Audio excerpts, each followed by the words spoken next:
आपको अगर ऐसा महसूस होता है कि किसी ने आपकी दुकान पर बंधन कर दिया, आपका व्यापार बांध दिया, 4 दिन दुकान अच्छी चल रही है और 4 दिन बंद हो रही है, तो महाराज सूर्य का उत्तरायण जो प्रवेश है मकर के अंतर्गत, वो दोपहर में लगभग 2:30 बजे के करीब में आए, 2:30 से 3 के करीब में आए। तो निवेदन करूंगा मैं आपको ऐसा लगता है कि आपका व्यापार 4 दिन अच्छा चल रहा है, फिर गिर रहा है, फिर चल रहा है, फिर नीचे आ रहा है, तो जब मकर राशि के भीतर सूर्य प्रवेश करेगा 2:30 के लगभग में आएगा, शायद दोपहर में 2:30-3 बजे के करीब में प्रवेश करेगा, तो आपको ऐसा लगे या किसी की तबियत थोड़े दिन अच्छी हो रही है, फिर गिर रहा है, फिर अच्छी हो रही है, फिर बेकार हो रही है, फिर अच्छी हो रही है, फिर बेकार हो रही, दवाई खा रहे हो नहीं लग रही, तो आप जब मकर राशि में सूर्य प्रवेश करे, कल मकर संक्रांति के दिन उत्तरायण जब सूर्य के भाव प्रवेश करे महाराज, दोपहर में 2:30-3 बजे के करीब में प्रवेश कर जाएगा, इतनी बजे, तो प्रयास करना थोड़ी सी काली तिल्ली लेना महाराज जी, उसमें एक बमूल का कांटा ले लेना, काली तिल, बमूल का कांटा और किसी भी वृक्ष की 5 पत्तियां लेना महाराज, उसको लेकर अपने दुकान में, व्यापार में, या जिसको औषधि ना लग रही हो, जिसका स्वास्थ्य गड़बड़ हो रहा हमारा, उसका स्पर्श कराकर या 21 बार उस पर से उतार कर, और उतारना क्या नाम लेकर है? अवधूतेश्वर महादेव। कौन सा महादेव है? जम के बोलो जरा, अवधूतेश्वर महादेव। शिव जी का एक अवतार हुआ था, अवधूत रूप शंकर का। शंकर भगवान के उस क्रोध को, भगवान शिव के उस क्रोध को ब्रह्मा जी ने घोड़े का रूप दे दिया था और घोड़े को समुद्र में डाल दिया था, उस घोड़े से जलंधर हुआ था, फिर जलंधर का विवाह वृंदा से हुआ था। अर्थात शास्त्र कहता है कि अवधूतेश्वर महादेव का जो रूप है वो रोग का निवारण करने के लिए, व्यापार की वृद्धि को आगे बढ़ाने के लिए। आप लोगों ने कहीं कहीं देखा होगा, किसी किसी के ऑफिस में देखा होगा कि वास्तु शास्त्री कहते हैं कि दौड़ते हुए घोड़े का फोटो लगाओ। सुना है कि नहीं सुना? अरे बोलो तो, सुना है कि नहीं सुना? किसी वास्तु वाले के पास जाओगे ना तो वो कहेगा तुम्हारा ऑफिस अच्छा नहीं चल रहा ना, तो दौड़ते हुए घोड़े का फोटो लगाओ। जो घोड़े 4-5 घोड़े दौड़ रहे हैं उनका फोटो लगा। क्यों कहते हैं वो? उसका कारण क्या है? वास्तु शास्त्री ऐसा क्यों बताते हैं कि दौड़ते हुए घोड़े का फोटो? उसका शास्त्र प्रमाण शिव महापुराण करती है महाराज कि शिव का एक रूप अवधूतेश्वर है, जिसको ब्रह्मा जी ने घोड़े का रूप दे दिया और घोड़े का रूप देकर उसको समुद्र में डाल दिया, जिससे जलंधर की उत्पत्ति हुई। तो अगर मान लो, अगर प्रॉब्लम चल रही है, व्यापार में दिक्कत आ रही है, व्यवसाय में तकलीफ आ रही है, या किसी ना किसी रूप में कोई ना कोई कष्ट आपको लग रहा है, तो अवधूतेश्वर महादेव का नाम लेकर काली तिल्ली, वृक्ष की पत्ती और एक बमूल का कांटा लेकर, और आप दुकान में से उतार लो, चाहे शरीर पर से उतार लो, उसको ले जाकर किसी भी चौराहे पर उसको पटक दीजिए। चौरस्ते पर नहीं डाल सकते तो बहते हुए पानी में डाल दीजिए, बहता हुआ पानी ना मिले तो पीपल के वृक्ष के नीचे डाल दीजिए, पर उसको मकर राशि के प्रविष्ट भाव में ही डालना।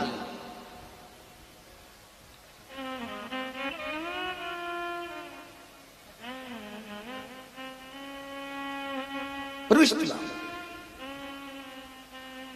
हमारे हिंदू धर्म में जितने भी त्योहार आते हैं ना, ये त्योहार कोई साधारण नहीं होते। हमारे हिंदू धर्म में जितने भी त्योहार हैं, ये कुछ ना कुछ हमें सुख का भान कराते। एक भी त्योहार ऐसा नहीं है हिंदू धर्म का जो कि खाली जाए, बस हम उससे दूर रहते हैं, हमें आता नहीं है, बस एक साधारण भाव में हमने त्योहार मना लिया, पर उसका महत्व हम समझें, उसको जाने कि उसकी महत्वता क्या।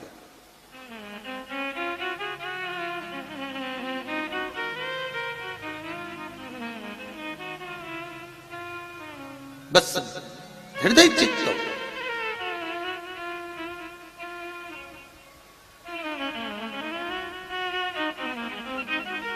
कोई किसी व्यक्ति ने मालूम पड़े कोई भूमि पर कब्जा कर लिया और नहीं छोड़, तो उसके लिए भी कल का दिन बड़ा महत्वपूर्ण है महाराज।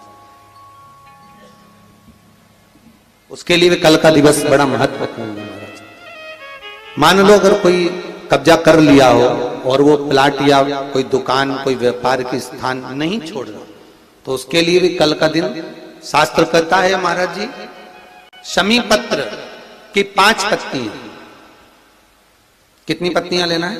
5। शमी पत्र की 5 पत्ती, बेलपत्र की 11 पत्ती। मकर राशि में प्रवेश करते समय सूर्य का स्मरण करते हुए सूर्य पे से 7 बार घुमाकर भगवान शिव का नाम मंत्र लेते हुए, जो शिव महापुराण का मूल मंत्र है, श्री, बोलिए जम के, श्री शिवाय नमस्तुभ्यम। शिव महापुराण के मूल मंत्र का स्मरण कर कर सूर्य पर से घुमाकर शंकर भगवान के शिवलिंग पर जो समर्पित कर देता है और चढ़ी हुई एक बेलपत्र शमी पत्र उस स्थान पर डाल देता है जो कब्जा नहीं छोड़ रहा, महाराज 6 महीने के अंदर वो कब्जा छोड़कर भागता नजर आता। कर्जा अगर थोड़ा भी है और थोड़ी भी मात्रा का अगर कर्जा है तो उस कर्जे को चुकाने का प्रयास करें, और अगर नहीं चूक रहा तो कल सूर्य जब मकर में उत्तरायण भाव में प्रवेश कर रहा है तो 1 लोटा पानी कलश महाराज उसमें जल भर लीजिए और जल भरकर उसमें 7 दाने चने की दाल के डाल लीजिए। 7 दाने चने की दाल के डालकर उसमें थोड़ा सा कुंकू रौली थोड़ी सी इसमें डाल लीजिए। 3 शमी पत्र, 1 बेलपत्र उस जल के अंदर डाल लीजिए महाराज, और डालकर सूर्य नारायण भगवान को दर्शन करते समय, जल छोड़ते समय उत्तर की ओर, आपके घर से जब उत्तर का जो भाग हो उस ओर जल का भाग थोड़ा सा छोड़े। आखिरी का बचा हुआ जो जल और बेलपत्र और शमी पत्र है एक साथ जब पूणे तो जितना अपने मन में भाव हो कि हमारा इतना कर्जा है बाबा, वो चूक जाए, या कोई पैसे नहीं दे रहा है उसका भी स्मरण कर सकते हैं कि हमारा इतना रुपया लेना है, और वो जल शमी पत्र बेलपत्र उसी समय पर नीचे डाल देना, उसका छींटा थोड़ा सा अपने ऊपर लेकर प्रवेश कर महाराज। ज्यादा से ज्यादा 5 महीने 6 महीने कहीं ना कहीं बाबा ऐसी कृपा कर देता है, कोई सहयोग, कोई धन, कोई संपदा, कोई व्यापार ऐसा बना देता है कि पैसा हाथ में आता है और कर्जा चूक जाता है। ये बाबा ही। और एक बात का याद रखना, हमें किसी से लेकर नहीं देना कर्जा, भगवान से ये निवेदन करना है हमको कि बाबा हमको ऐसा व्यापार दे, ऐसा धन हमारा खुद का दे जिससे हम अपने पैसे से कर्जा चुका। मालूम पड़े